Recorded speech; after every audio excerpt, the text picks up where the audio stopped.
আসসালামু আলাইকুম রহমতুল্লাহ। এই ভিডিওটি তাদের জন্য যারা অনার্স ২য় বর্ষের শিক্ষার্থী এবং যাদের ইংলিশ কম্পালসরি, যাদের ইংরেজি আবশ্যিক এই বিষয়টি রয়েছে। তো আমরা আজকে দেখব অনার্স ২য় বর্ষের ইংরেজি আবশ্যিক মানে ইংলিশ কম্পালসরি সিলেবাসটি। তো তোমাদের প্রশ্নের প্যাটার্ন কিরকম হয়, কি আসতে পারে এবং সিলেবাসটি দেখার পরে একটু পরে আমরা দেখব হচ্ছে তোমাদের একটি ডেমো কোয়েশ্চেন। আর তোমরা যারা অনার্স ২য় বর্ষে পড়ো তাদের যাদের ইংরেজি আবশ্যিক ইংলিশ কম্পালসরি এই বিষয়টি রয়েছে তাদের জন্য এই ভিডিওটি। আর যাদের ইংরেজি আবশ্যিক এই বিষয়টি রয়েছে তাদের জন্য আমরা একদম শুরু থেকে মানে একদম ১০০ মার্কের একটি পূর্ণ প্রস্তুতির একটি কোর্স করাবো। আর সেই কোর্সটি যারা করতে চাও অবশ্যই আমাকে কমেন্টে জানাবে। আর তোমরা যারা অনার্স ২য় বর্ষের পরীক্ষার্থী বা অনার্স ২য় বর্ষে ইংরেজি আবশ্যিক এই বিষয়টি রয়েছে, ইংলিশ কম্পালসরি এই বিষয়টি রয়েছে, তারা অবশ্যই চ্যানেলটি সাবস্ক্রাইব করে রাখবে।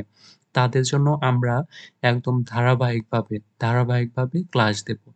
আর আজকে আমরা শুধুমাত্র দেখব সিলেবাস।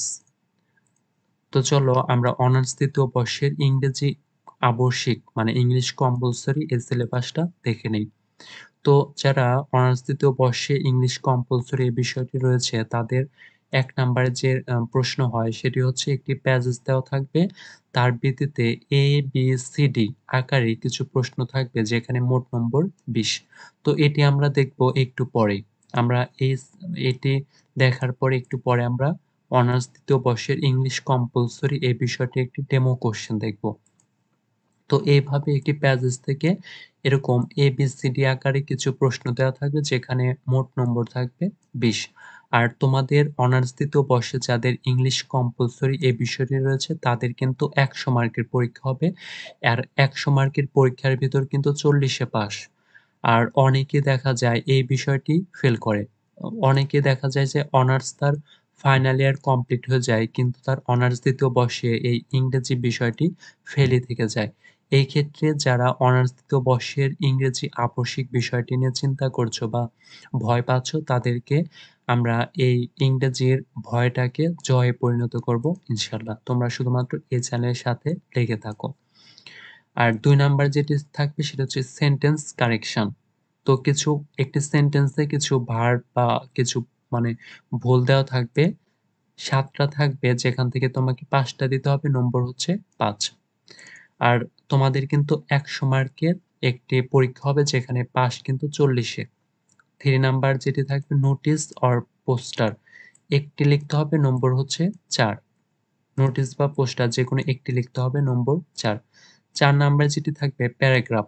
প্যারাগ্রাফ থাকবে ৩ টা, লিখতে হবে ১ টা, নম্বর হচ্ছে ৮। ৫ নাম্বারে থাকবে লেটার অর অ্যাপ্লিকেশন। লেটার বা অ্যাপ্লিকেশন থাকবে ১ টা লিখতে হবে, মার্কস হচ্ছে ৮। ৬ নাম্বারে এসসে থাকবে, এসসে মানে হচ্ছে প্রবন্ধ, ৩ টা থেকে ১ টা লিখতে হবে, নম্বর হচ্ছে ১৫। তো তোমরা যারা এই প্রতিটা টপিকের আলাদাভাবে ভিডিও দেব আর এই ভিডিওগুলো যারা পেতে চাও অবশ্যই কিন্তু এই চ্যানেলটি সাবস্ক্রাইব করে রাখবে। আমরা তোমাদের অনার্স ২য় বর্ষের ইংলিশ কম্পালসরি এই বিষয়টির আজকে ১ম ভিডিও সিলেবাস দিয়ে শুরু করলাম। এর পরবর্তীতে আমরা প্রতিটা টপিক কিভাবে অ্যান্সার করবে এবং প্রতিটা টপিকের রুলস এবং প্যারাগ্রাফের শর্টকাট, লেটারের শর্টকাটগুলো প্রতিটা টপিকের উপর আমরা ভিডিও দেব।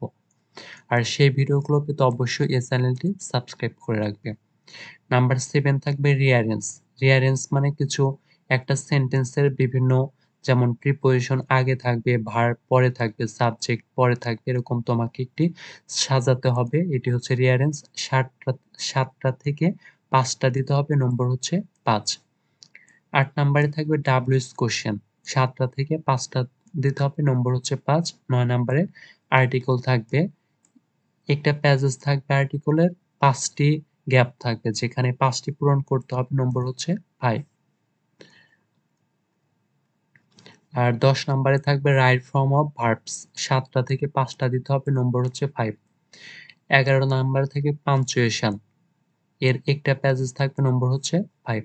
পাংচুয়েশন মানে হচ্ছে তোমার যে ক্যাপিটাল লেটার দিতে হয়, আবার কোথায় কমা বসে, কোথায় সেমিকোলন বসে, এটা হচ্ছে punctuation. Number 12, change word and make sentence 7টা থেকে 5টা দিতে হবে, নম্বর হচ্ছে 5। এটা মানে হচ্ছে ধরো যে সাপোজ সাকসেসফুল এর নাউন চাওয়া হলো, তখন হবে সাকসেস। তো এরকম কিছু ওয়ার্ড দেওয়া থাকবে যার নাউন, অ্যাডজেক্টিভ, অ্যাডভার্ব এগুলোর ফর্ম চাওয়া হবে। 7টা থাকবে, 5টা দিতে হবে, নম্বর 5। 13 নাম্বারে যেটি থাকবে সিনোনিম অ্যান্ড অ্যান্টোনিমস, 7টা থেকে 5টা দিতে হবে, নম্বর 5। 14 নাম্বার একদম লাস্ট নাম্বার হচ্ছে বাংলা একটা প্যাসেজ থাকবে, যেটা ইংরেজিতে ট্রান্সলেশন করতে হবে, এখানে মার্কস হচ্ছে 5। তো এই 1 থেকে 14 নাম্বার পর্যন্ত তোমাদের প্রশ্ন দেওয়া থাকবে। 14 নাম্বার পর্যন্ত মোট 100 মার্কের একটি পরীক্ষা হবে, ফাইনাল পরীক্ষা। 100 মার্কের পরীক্ষার ভেতর তোমাকে 40 নম্বর পেয়ে পাস করতে হবে, আর যারা 40 এর নিচে পাবে তারা অবশ্যই ফেল করবে। আর তোমরা যারা এই 100 মার্কের পুরো প্রস্তুতি নিতে চাও honours second year English compulsory এই বিষয়টির, অবশ্যই আমাকে কমেন্টে জানাবে। আমি তোমাদেরকে প্রতিটা বিষয়ের মানে আলাদা আলাদা টপিকের ভিডিও দেব। এখন আমরা দেখব তোমাদের একটি ডেমো কোশ্চেন। তো এটা হচ্ছে অনার্সের ইংলিশ কম্পালসরি, যারা অনার্সে পড়ো তাদের জন্য, মানে ইংরেজি বিভাগ ছাড়া, যারা ইংরেজি বিভাগ ছাড়া পড়ো তাদের সবারই হয়তো ইংলিশ কম্পালসরি এই বিষয়টি রয়েছে, যাদের বাধ্যতামূলক ইংরেজি রয়েছে অনার্স সেকেন্ড ইয়ারে। অনেকের দেখা যায় যে অনার্স ফাইনাল ইয়ার শেষ হয়ে গেছে কিন্তু তাদের ইংলিশ মানে অনার্স সেকেন্ড ইয়ারে ইংরেজি এই বিষয়টি ফেল করেছে। তো অনেকেই এই অনার্স সেকেন্ড ইয়ারের ইংরেজি বিষয়টি নিয়ে ভয় পায়। তো তোমরা যদি এই চ্যানেলের সাথে থাকো তাহলে আমরা ইংরেজি ইংলিশ এই কম্পালসরি বিষয়টি ভয়কে জয়ে পরিণত করব ইনশাল্লাহ। তো এটা হচ্ছে একটি ডেমো কোশ্চেন। তো তোমাদের সময় থাকবে 3 ঘন্টা, মার্কস হচ্ছে 100। তো প্রথমত যেরকম একটি প্যাসেজ দেওয়া থাকবে, এটা হচ্ছে একটি প্যাসেজ। তো প্যাসেজ থেকে দেখো যে এ নাম্বারে বলছে right answer to the following question, মানে এই তিনটির কোশ্চেন যদি দাও তাহলে এখান থেকে 2 মার্ক করে, প্রতিটা কোশ্চেনের মার্কস হচ্ছে 2, 3টি কোশ্চেন দিলে মার্কস হচ্ছে 6। বি নাম্বারে what is the main idea and what are the supporting ideas of this passage, মানে এই প্যাসেজটির যে আইডিয়া সেটি তোমাকে বর্ণনা করতে হবে, মার্কস হচ্ছে 4। তাহলে 6 আর 4 হচ্ছে 10। এবার সি নাম্বারে বলছে write down the meaning of the following words in English and make sentence that them in your own words, মানে এই সেন্টেন্সগুলো দিয়ে যে কোনো 5টি এই সেন্টেন্সগুলো দিয়ে এগুলোর ইংরেজিতে মিনিং মানে সিনোনিম লিখতে হবে, এবং সিনোনিম লেখার পরে এই প্রতিটা ওয়ার্ড দিয়ে তোমাকে একটি করে সেন্টেন্স তৈরি করতে হবে 5টি, তাহলে 5টির 5 মার্ক, এই হচ্ছে 15। আর ডি নাম্বারে বলছে যে write a summary of the passage, মানে উপরে যে প্যাসেজটি দেখলাম ওই প্যাসেজটি সামারি লিখলে মার্কস হচ্ছে 5, এই হচ্ছে 20। এবার 2 নাম্বারে হচ্ছে correct the following sentence any 5, মানে এখানে কিছু একটা ভুল রয়েছে। এখানে যেমন যে লুক ফরওয়ার্ড টু এর পরে ভার্বের সাথে এনজয়, কিন্তু এখানে দেওয়া আছে শুধুমাত্র মিট, এখানে হবে মিটিং। তো এরকম এখানে 7টি রয়েছে, এই 7টির ভিতর তোমাকে 5টি দিতে হবে, মার্কস হচ্ছে 5। কোশ্চেন নাম্বার 3 তে থাকবে suppose you are the principal of government X college Khulna, a seminar on road safety will be held in the college auditorium. তো এই যে 3 নাম্বার রয়েছে নোটিশ এবং পোস্টার, যে কোনো একটি দিতে হবে, মার্কস হচ্ছে 4। নাম্বার 4 এ হচ্ছে রাইট এ প্যারাগ্রাফ, মানে এই তিনটির ভিতর থেকে যে কোনো একটি প্যারাগ্রাফ লিখতে হবে, মার্কস হচ্ছে 8। নাম্বার 5 এ হচ্ছে মানে অ্যাপ্লিকেশন থাকবে বা লেটার থাকবে, যেখানে তোমাকে একটি দিতে হবে, নাম্বার হচ্ছে 8। নাম্বার 6 হচ্ছে মানে এসে লিখতে হবে, তিনটির যে কোনো একটিতে এসে লিখতে হবে, এসে মানে প্রবন্ধ, মার্কস হচ্ছে 15। 7 এ যে রিয়ারেন্স, মানে রিয়ারেন্স হচ্ছে যে বিভিন্ন শব্দগুলো এলোমেলো দেওয়া আছে, এটা হচ্ছে সেন্টেন্স আকারে ঠিকভাবে লিখতে হবে, 5টি, মার্কস হচ্ছে 5। 8 নাম্বার হচ্ছে ফ্রেম। তো এই যে এই প্রতিটা 7টির ভিতর তোমাকে 5টি, যে কোনো 5টি মানে WH কোশ্চেন মানে ইন্টারোগেটিভ সেন্টেন্সে পরিণত করতে হবে 5টি, মার্কস হচ্ছে 5। নাম্বার 9 হচ্ছে আর্টিকেল। তো এখানে 5টি গ্যাপ রয়েছে, 5টি গ্যাপে 5টি আর্টিকেল বসাতে হবে, যেখানে 5 মার্ক। এবং 10 নাম্বার হচ্ছে ইউজ দ্য রাইট ফর্ম, মানে এটা হচ্ছে রাইট ফর্ম অফ ভার্বস, 7টি দেওয়া আছে, তোমাকে 5টি দিতে হবে, নাম্বার হচ্ছে 5। মানে এই যে এই কন্ডিশনাল সেন্টেন্স এর পরে মানে এখানে কি হবে? রাইট ফর্ম অফ ভার্ব মানে ভার্বের সঠিক রূপ ব্যবহার করতে হবে যেকোনো ৫ টি, মার্ক হচ্ছে ৫। আরেকটা হচ্ছে 11 নাম্বার হচ্ছে মানে punctuate and capitalise the following phrases মানে এই সেন্টেন্সটি তোমাকে ঠিকভাবে লিখতে হবে। মানে কোথায় বড় হাতের অক্ষর হবে, কোথায় ছোট হাতের অক্ষর হবে এবং কোথায় কমা বসবে, কোথায় ফুল স্টপ বসবে, কোথায় ইন্টারোগেটিভ সাইন বসবে এগুলো বসাতে হবে। এটাকে বলা হয় পাঞ্চুয়েট। এখানে হচ্ছে মার্কটা হচ্ছে ৫। ১২ নাম্বার হচ্ছে change the following words as directed and make sentence with the changed words মানে যে বিউটি এর ভার্ব কি বিউটিফাই, আবার ফেয়ার এর অ্যাডজেক্টিভ কি, ইন্ডিপেন্ডেন্ট এর নাউন কি ইন্ডিপেন্ডেন্স, হ্যাপি এর অ্যাডভার্ব কি হ্যাপিলি। তো এরকম তোমাকে মানে এই সব বিউটি হচ্ছে একটি নাউন। তো এই নাউনের ভার্ব কি হবে? অবশ্যই বিউটিফাই।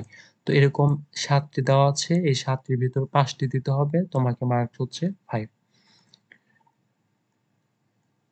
এবার হচ্ছে ১৩ নাম্বার। ১৩ নাম্বারে change the following words as directed and make sentence with the new words identify. এই যে সাকসেস এটার অ্যান্টোনিম কি হবে? বিজি এর অ্যান্টোনিম কি হবে? নোবেল এর সিনোনিম কি হবে? এরকম ৭ টি দেওয়া আছে সিনোনিম, অ্যান্টোনিম। তোমাকে দিতে হবে ৫ টি। এখানে ৫ টি দিলে ৫ মার্ক। আর ১৪ নাম্বারে ট্রান্সলেট মানে এই যে বাংলা একটি প্যাসেজ দেওয়া আছে, এই বাংলা প্যাসেজকে তুমি যদি ইংরেজিতে ট্রান্সলেট করো তাহলে এখানে মার্ক পাবে তুমি ৫। তো এই ছিল ১৪ নাম্বার পর্যন্ত তোমাদের কোশ্চেন থাকবে।